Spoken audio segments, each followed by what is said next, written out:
Right, people are coming in. Okay. Hi, Khatije, how are you? And Hi, I'm fine, thank you. How are you doing? good. Hi, Geetika, welcome.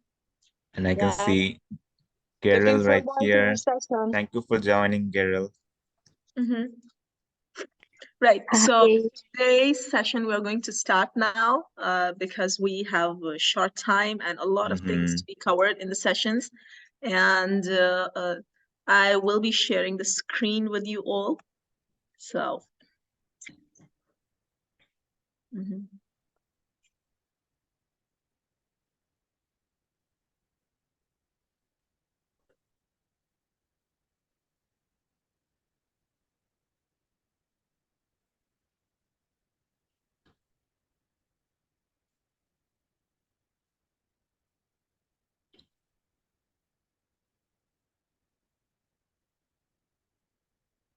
right. So I hope everybody can see the slides clearly. Yep, we can see him. You all know me, and you know Mahin as well. And thank you so much, IREX, for providing us this opportunity to talk on such an important topic that we all have been facing, or we have had faced in one or maybe twice or maybe multiple times in our lives.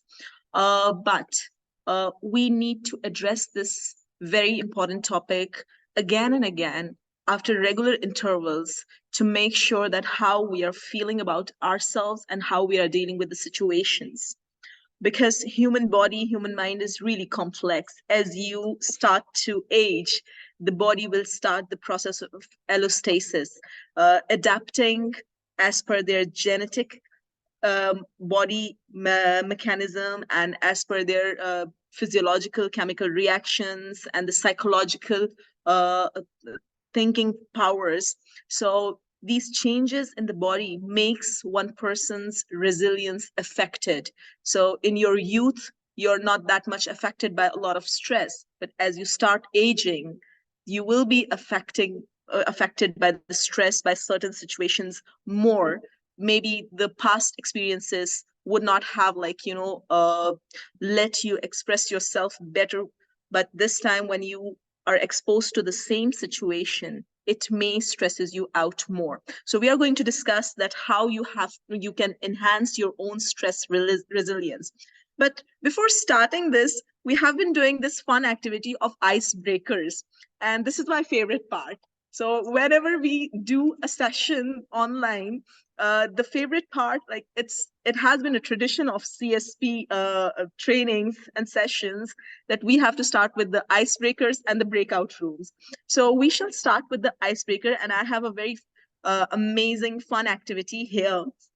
You can see that the slide shows my emojis.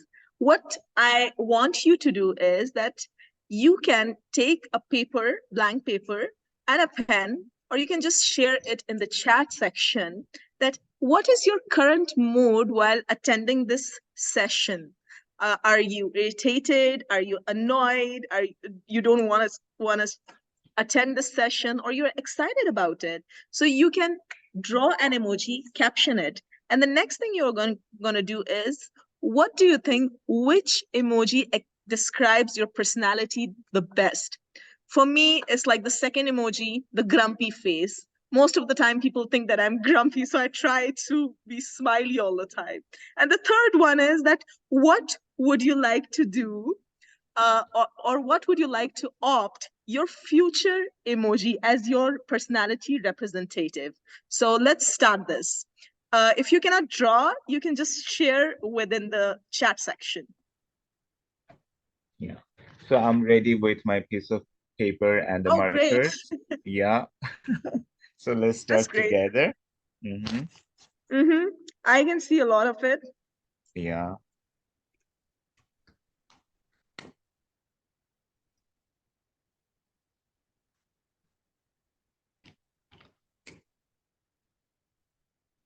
I'm also doing it.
Ow.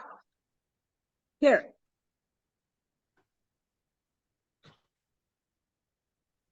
I'm trying to like get into the screen properly. Yeah.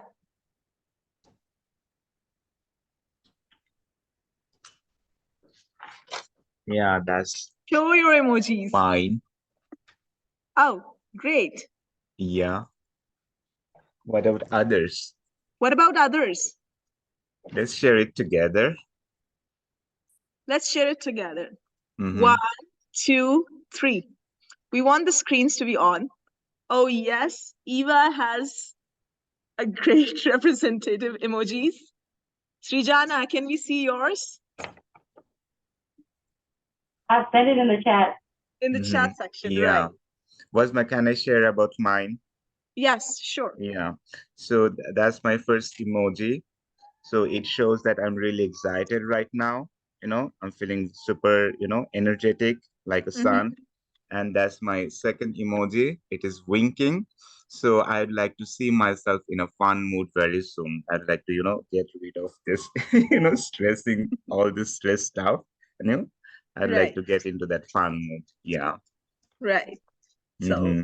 if anyone else wants to barge in and explain their emojis, that would be great. Shall I? Shall I? Use it? Who would Yeah, like please to? go Yeah, on. yeah, sure. My emoji, the first one is because I'm very curious about what I learned. So I have entered this town hall with a lot of curiosity. The second emoji is a girl with a laptop, and I feel like people see me as that, always working, always working. But actually, I strive to be a superhero. Up in the Mhm. air. So, yeah, that's it for now. Thank you. That's great. That's great. So you saw that this fun activity actually is a self-reflection that how you are currently feeling, what are your moods throughout, and what do you want to feel in the future, how you want to be perceived in future, how you want to feel in future. So there is current mode and then there is an optimistic futuristic mode. So that is very important that all of us wants a positive change in ourselves. We may not be feeling like very excited right now, but we are in the right direction. That is a good start.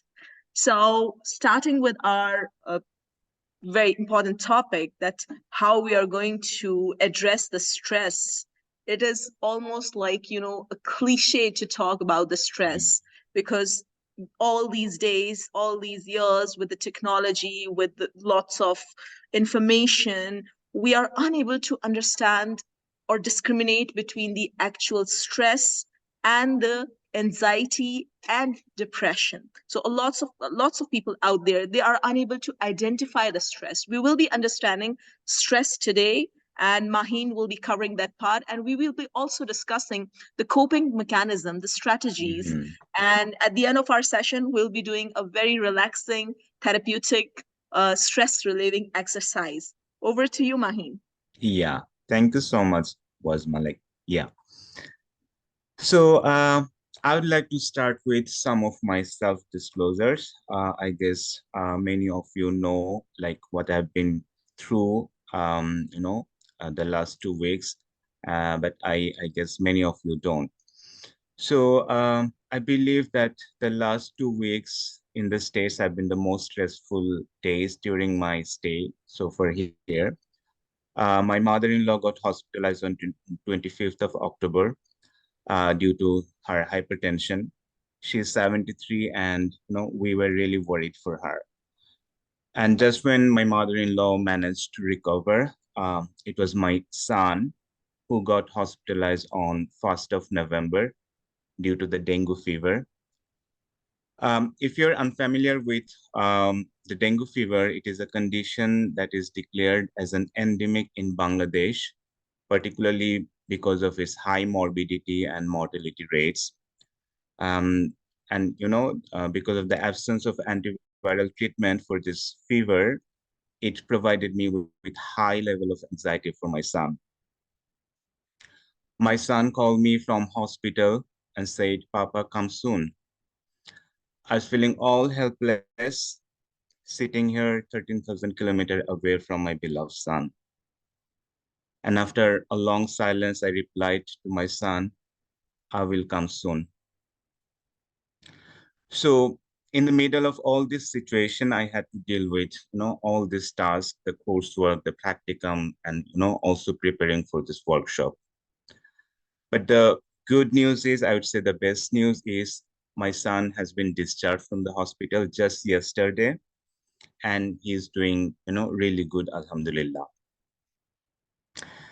So the reason I have shared these examples, not to prove myself that I'm an expert in stress management. However, like if you want to consider me one, you can consider. The goal is actually to help you connect with your own stories of dealing with stress.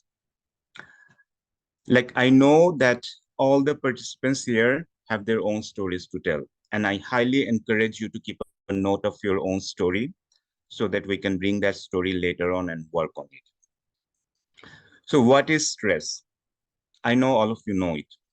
So in simplest term, stress is nothing but how our body and mind responds when we are faced with different challenges.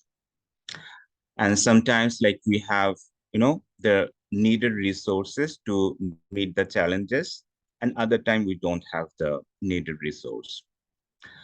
And the gap between this available resource and the demand, the greater the gap is, the higher the level of stress we feel. And this stress, it often follows a looping pattern. Now, what is this looping pattern? Let me give you an example. Like I can vividly recall my first month in the States when I relied heavily on Google Map. It was a late night and I found myself waiting in a deserted station with my phone's battery draining so fast. The first thought that crossed my mind was I might have to spend the whole night in this station. And also like, what if a homeless person approaches me and takes away my cell phone? But these worries didn't end there. They brought up some memories from the past. Like in 2019, during a hiking trip, my phone was dead and I ended up in a stranger's house. So this particular memory from the past was kind of trying to convince me that it will happen again. And here in States, I knew that nobody would let me into their home. So with all these future fears and, the unpleasant memories from the past, the stress started to pile up. And thus the looping thoughts went on creating a snowball effect on my stress. And my brain was going through all these scenarios within a split of second instead of simply activating the cell phone's power saving mode.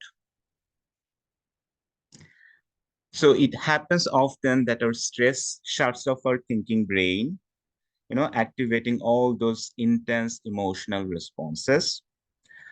And unfortunately, like this is how we are built to protect ourselves from, a perceived danger.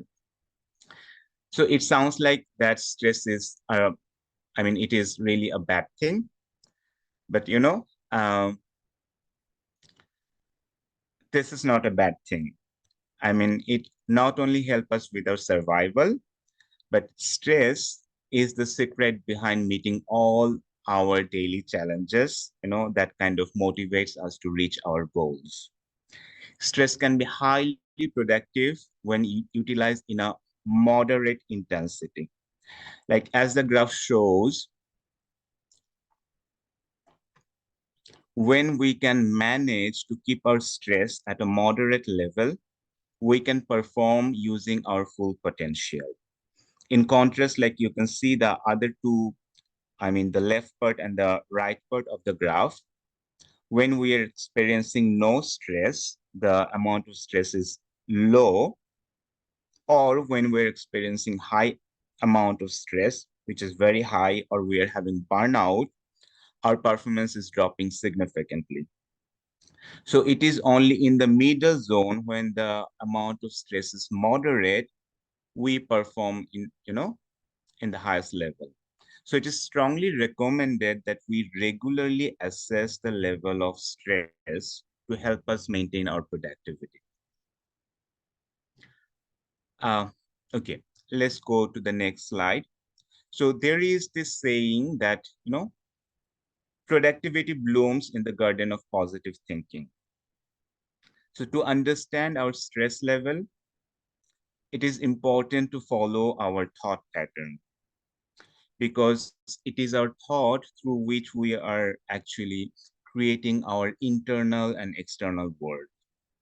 And in any given situation, the thought that we are generating impacting our emotions, our physical reactions, and the behavior. I mean, in any given situation, we're having a thought, and this thought is creating all other three components, our emotions, and emotions is, they're creating the physiological reactions, and all these three together, like the thought, physiological reaction, and emotions, they're creating a certain behavior. So what we need to do is to identify these four different components and apprehend the connection between each other.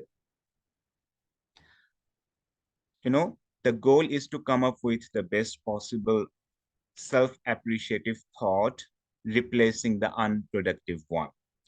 As you can see in the illustration, the situation is a person is being criticized by his or her boss in the workplace, and the person is having a thought like, I'm not good enough.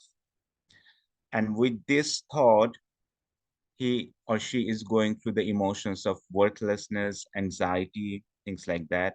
And also he's having physiological reactions like fatigue, lethargy, loss of appetite. And finally, all of these, leading this person with a behavior of avoiding, contact with his or her boss.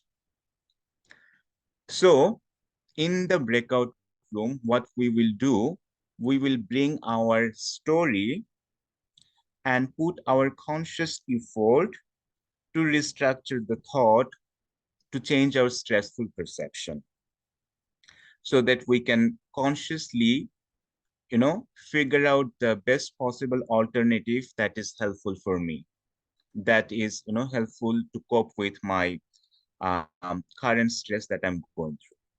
So it is Wazma who will lead us to the breakout room. So Wazma, is over to you.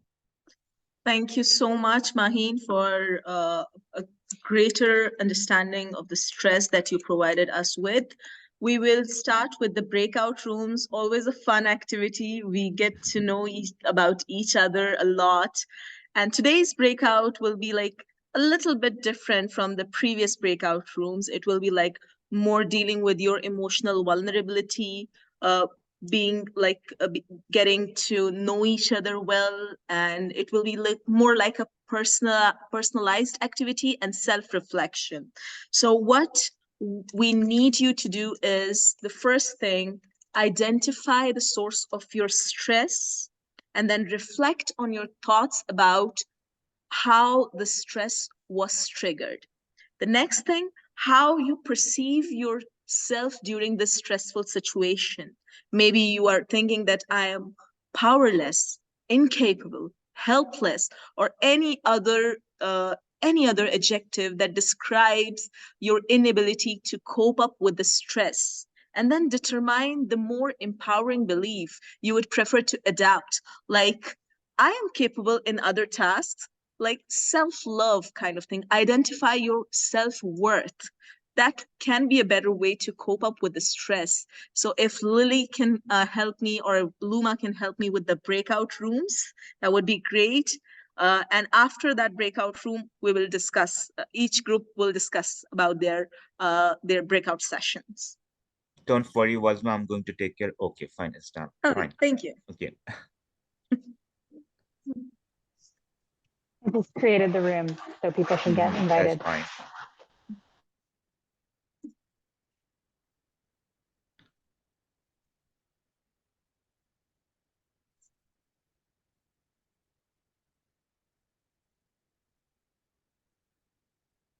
So I'm going to join room 2. Wazma, you can choose Yeah. some other room. Yeah.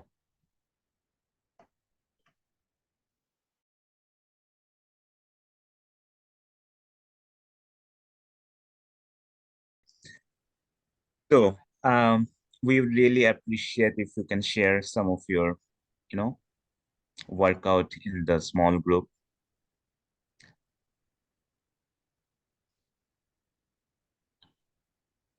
Anyone? Okay.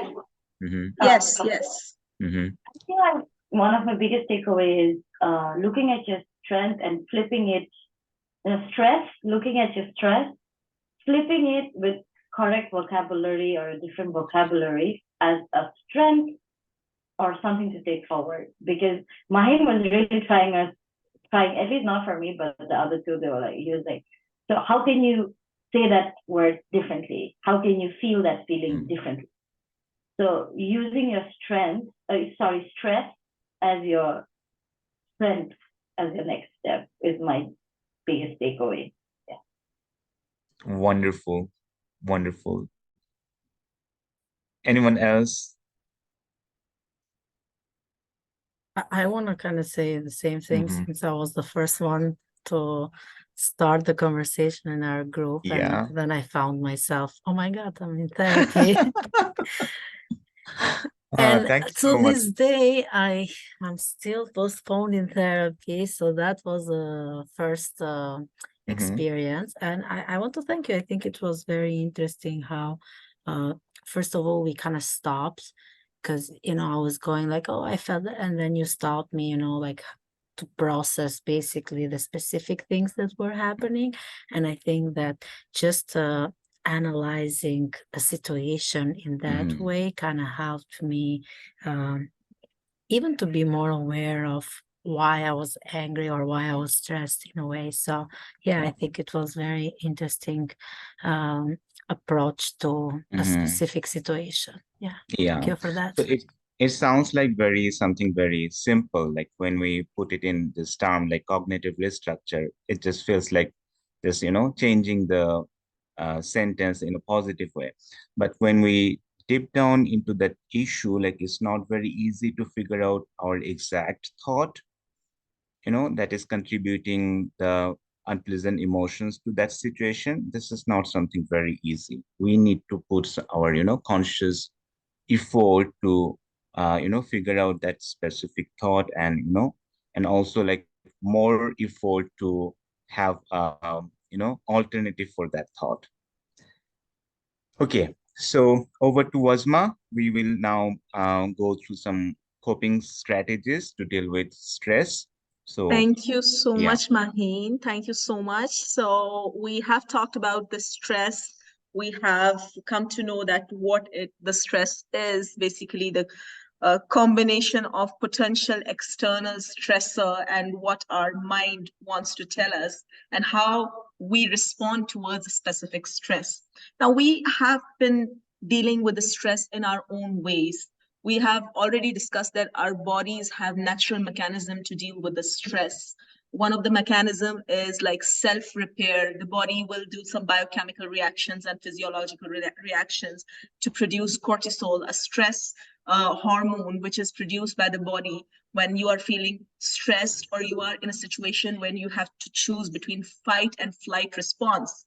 So that is how our body will react to the particular kind of stressful situation.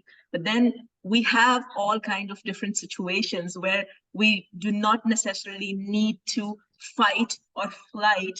Rather, we need to respond in another mechanism, in another way. So we are going to discuss a few coping mechanism, but letting you know in advance that it is not necessary that all the techniques or one technique would be applicable to all the stress situations, or all the techniques would be applicable to one of the stressful situation.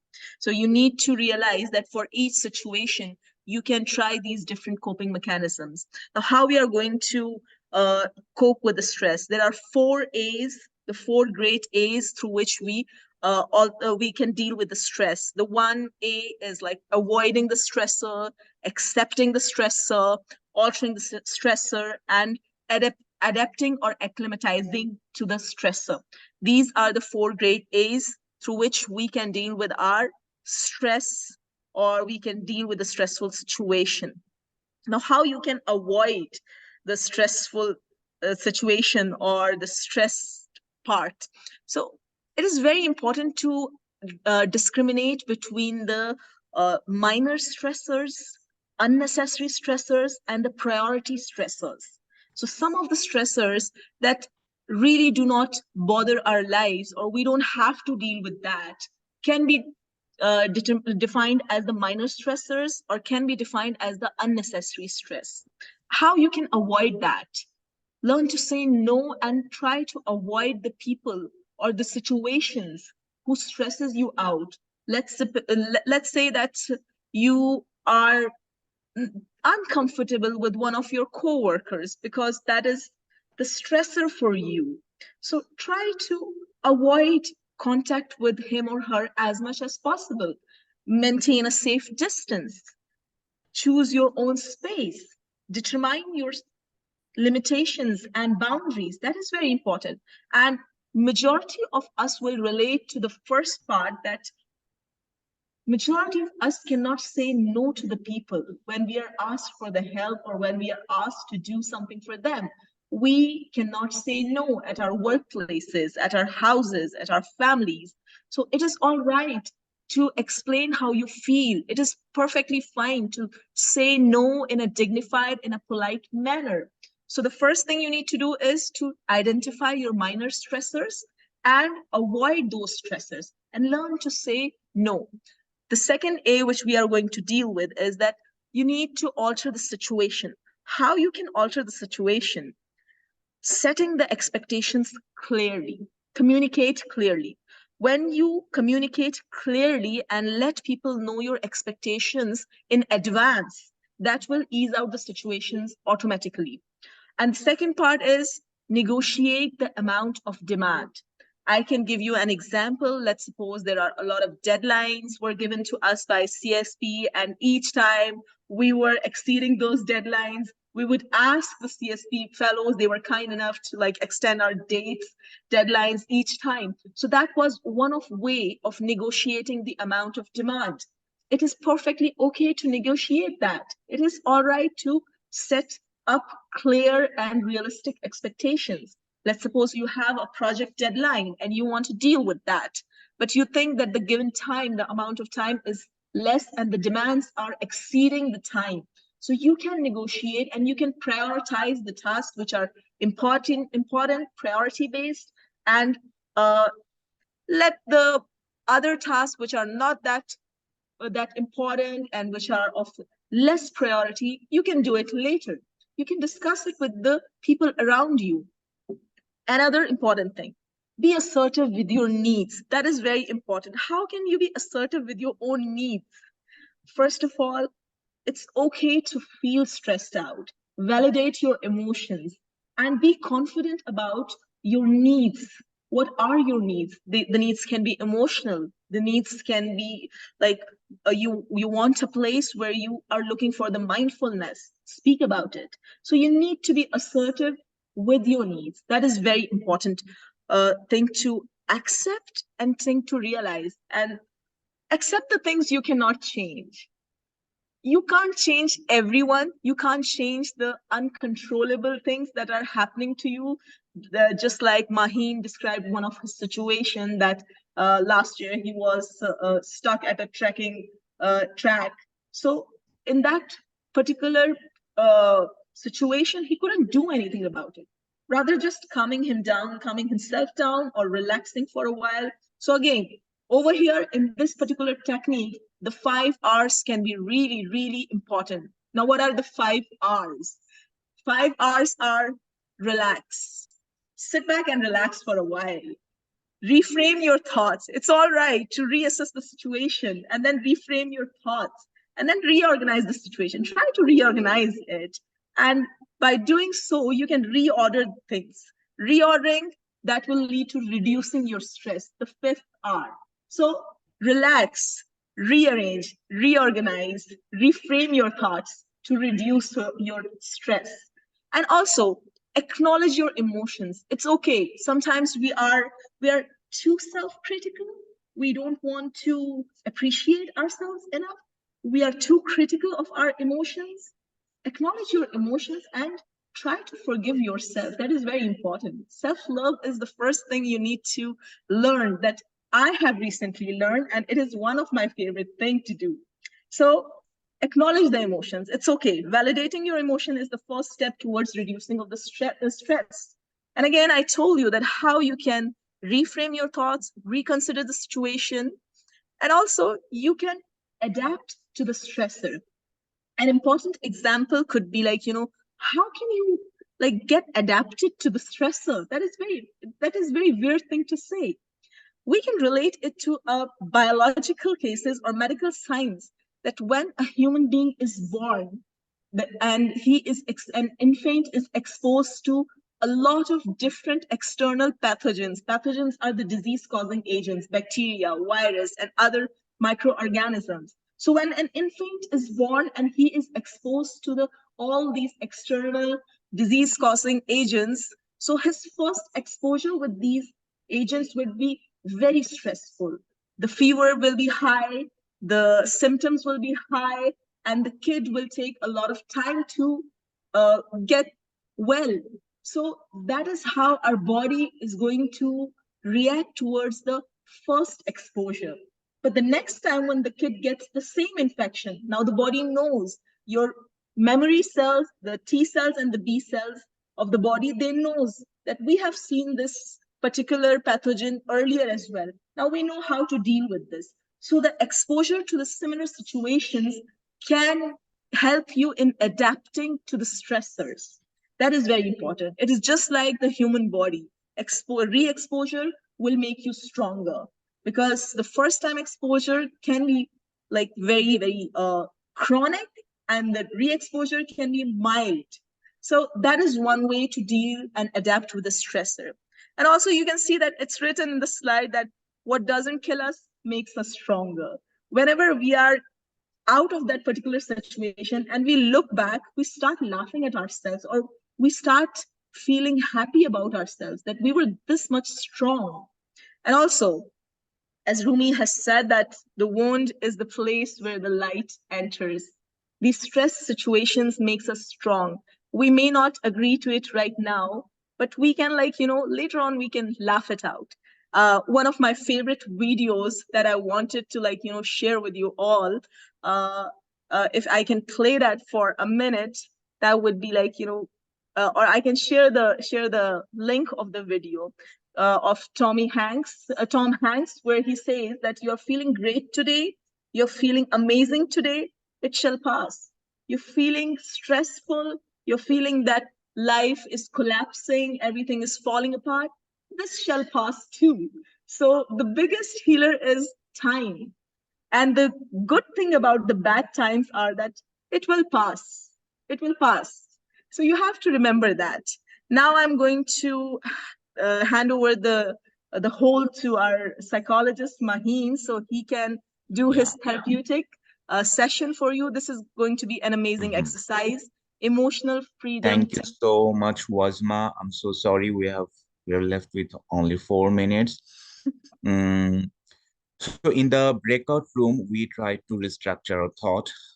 However, it is not an easy thing to do, and there are many situations in life when we struggle and we don't find clarity and we can't focus on our thoughts. And like Wazma also mentioned about different coping strategies, like avoiding or altering people, or again sometimes how to adapt to those situations. So again, it is not always possible to avoid some specific situations. Like if you think of illness of a loved one, this is never possible to avoid. So in such cases, the only option is to adapt to that situation. So this particular tool can be particularly beneficial in helping you to regain your composure in such situations. So this tool will not only, like assist you to restore your rational thinking, but also like help you to ground yourself, reducing your stress hormones. We call it the cortisol. So before we jump into that exercise, like it is important to note that it might not work on you for the first time. So if it doesn't, the link is, the QR code is there. You can do it individually after the, exercise. That might help you to, feel better. So let's start first. What we need to do, we need to reflect back on our current state. Like right now in this very moment, what is your current mood or state on a scale of 0 to 10, where 0 is the worst state and 10 is the best state? Just notice that score and keep a note of that so that we can check it later on after the exercise. Done? Okay. So what we will do, we will do 3 sets of tapping in different parts of our body, maybe 2 sets because we are running out of time. So we will do the first set keeping our eyes open, and the second set keeping our eyes closed. You will keep the first set, keeping your eyes open because you want me to see where I'm tapping so that you can follow in the next set. Okay. So just sit in a relaxed posture. Yeah. And put your one hand like this, and using your other hand, just gently tap on the side of your hand.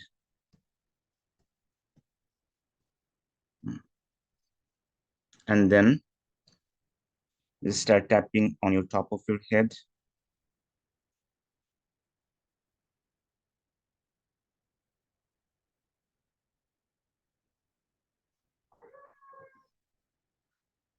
The inner two edge of your eyebrow like this.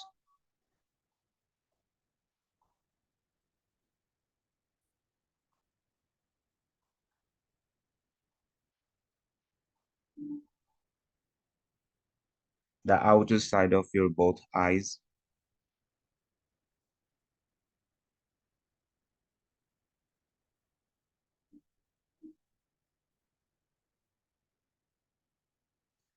Just below your eyes.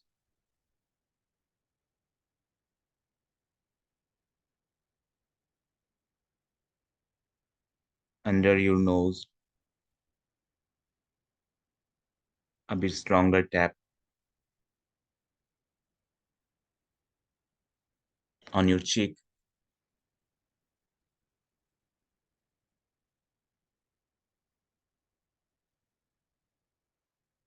The beginning of your two collarbone.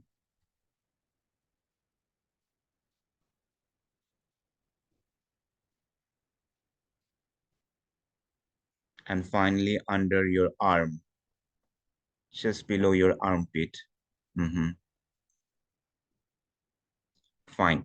And now keep your eyes closed and repeat the same tapping. I'm going to give you the clue. Start with your hand, side of your hand.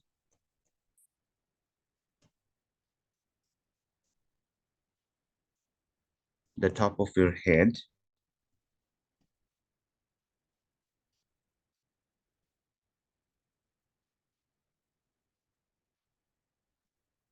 The inner edge of your two eyebrow.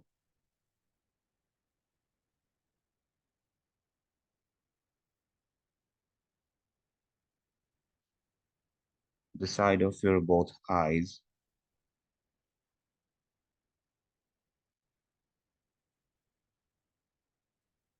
Under your both eyes.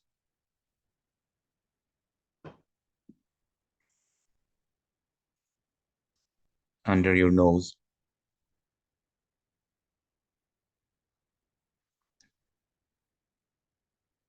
The chin.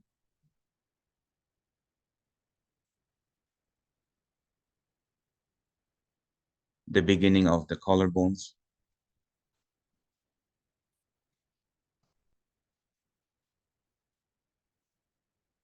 hand under your arm.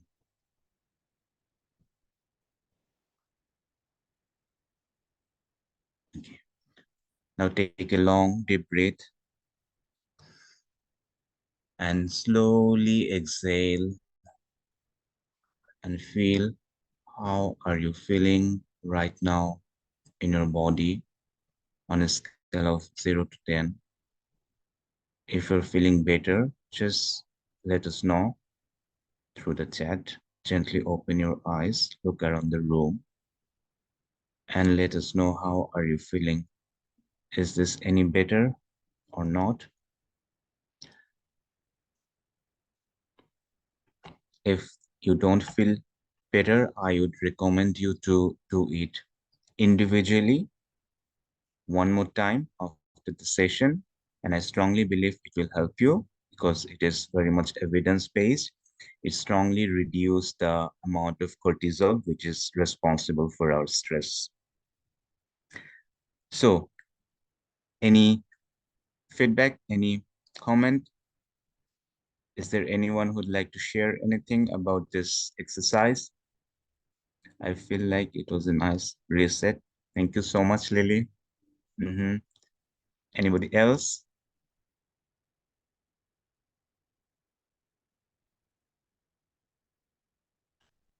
Wonderful.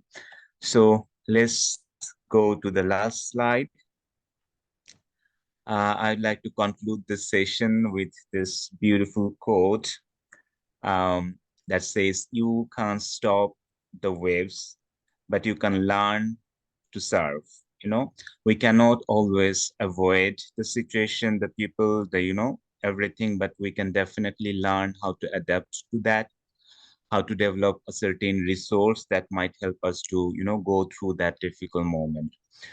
So throughout this workshop, we have explored various strategies, like, but and at the end of the day, it is like helpless to remember that stress is a natural part of our life.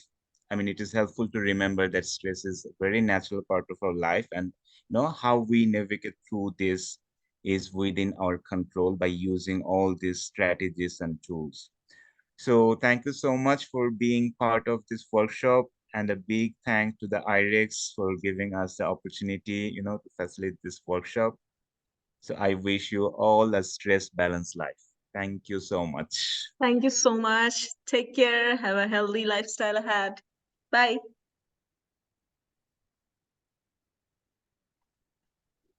Thank you, Lily. Thank you, Luma. Yeah.